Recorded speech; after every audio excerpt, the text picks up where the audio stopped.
America যাবার স্বপ্নে বিভোর নোয়াখালীর 11 যুবক আটকা পড়েছে দ্বীপরাষ্ট্র পালাওয়ে। এরই মধ্যে খাবার না পেয়ে মারা গেছেন একজন। সম্প্রতি সামাজিক যোগাযোগ মাধ্যমে পরিবারের সাথে কথা হয় তাদের। তারা জানান সেখানে খেয়ে না খেয়ে কখনো জঙ্গলে ঘুরে আবার কখনো কোনো ঘরে আশ্রয় নিয়ে দিন কাটছে তাদের। পালাও প্রজাতন্ত্র পশ্চিম প্রশান্ত মহাসাগরের একটি স্বাধীন দ্বীপরাষ্ট্র। প্রায় 200টি অপরূপ সৌন্দর্যমণ্ডিত দ্বীপ নিয়ে গঠিত রাষ্ট্রটি। এখানকার একটি দ্বীপে প্রায় 2 মাস ধরে আটকা আছেন 11 বাংলাদেশি, যাদের সবাই নোয়াখালীর। বিত্তবৈভবের আশায় আমেরিকা যাবার স্বপ্নে দালালদের ফাঁদে পা দেয় তারা। পালাও পৌঁছে দিয়ে একটি বাড়িতে রেখে পালিয়ে যায় দালালরা।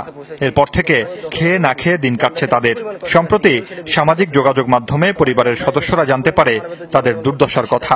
হোটেলে জব দিবে, এখানে হোটেল বয়ের কাজ। মাসে খেয়ে দেয় আমরা 30-35 অনুমানিক 40,000 টাকার মতো আমরা আর্ন করে বাড়িতে পাঠাতে পারবো। সবাইকে একই কথা বলে আছে। সম্পূর্ণ প্রতারণার মাধ্যমে আমরা দেশে আসলাম। আসার পরে এখানে কাজ কাম খাওয়া দাওয়া কোনো কিছুই খাইনি। না খাই না দেয় আমরা কতদিন বাঁচবো ভাই? আমরা তো এমনি অসুস্থ হয়ে গেছি ভাই। কতদিন আমাদের মাঝে এক বাঙালি ভাই না খাই মারা পর্যন্ত গেছে।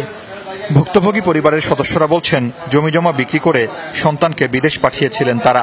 এখন পরিবারও সর্বশান্ত।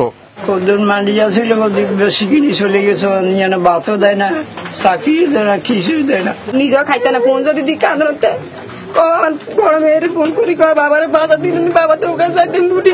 এখন সরকার যদি আমাদের দিকে তাকায়, মানে ইয়ে দেখে আমাদের বাইরে আমাদের কাছে ফিরে দেয়, আমরা খুব উপকৃত হবো। জেলা জনশক্তি কর্মকর্তা জানালেন দ্রুতই তাদের উদ্ধারে নেওয়া হবে যথাযথ ব্যবস্থা।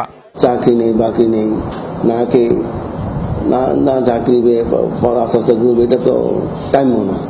আমরা আশা করব সরকার এই ব্যাপারে পদক্ষেপ নেবে। এই কর্মকর্তার মতে শুধু সরকার উদ্যোগ নিলেই হবে না, অবৈধ উপায়ে বিদেশ যাওয়া বন্ধে সচেতন হতে হবে সাধারণ মানুষকে। মুর্শিদুজ্জামান হিমু, যমুনা নিউজ।